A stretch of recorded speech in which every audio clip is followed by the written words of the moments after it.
Bonjour chers élèves. Aujourd'hui, on va commencer avec la première leçon de vocabulaire et il relève les niveaux de langue. Alors, dans ces niveaux de langue, on a 3 niveaux de langue. On a le langage familier, le langage courant et le langage soutenu.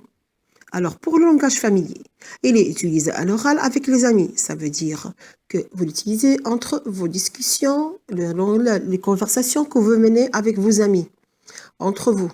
Donc, la construction des phrases, il est incorrecte et vous utilisez des mots familiers. Exemple, quand on dit, vous posez une question entre vous, je t'ai pas vu.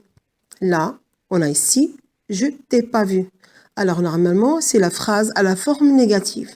Normalement, on doit avoir un ne pas, mais le ne n'existe pas. Ça, c'est toléré dans le langage familier. Ça veut dire le langage que vous parlez entre vous. Mais à l'écrit, il n'est pas acceptable.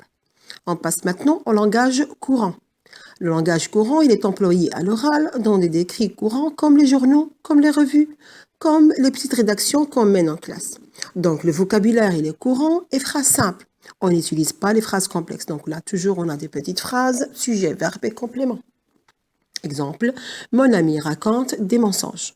Donc ici, c'est une phrase où le sens il est simple, les mots, le vocabulaire utilisé il est aussi simple, donc ça on l'appelle le langage courant. Il est utilisé à votre niveau. Alors maintenant, arrivé au langage soutenu. Le langage soutenu, il est utilisé principalement à l'écrit. Donc là, c'est un langage ou bien un registre de l'écrit. Donc le vocabulaire il est plus rare et recherché.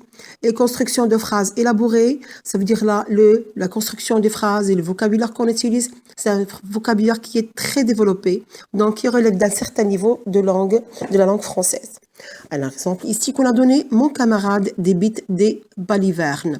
Alors si vous utilisez le mot baliverne, ça veut dire là mensonge, c'est la même chose. Donc là, c'est un synonyme, mais d'un autre niveau de langue. Vous savez que c'est pour ça qu'on dit c'est le langage soutenu.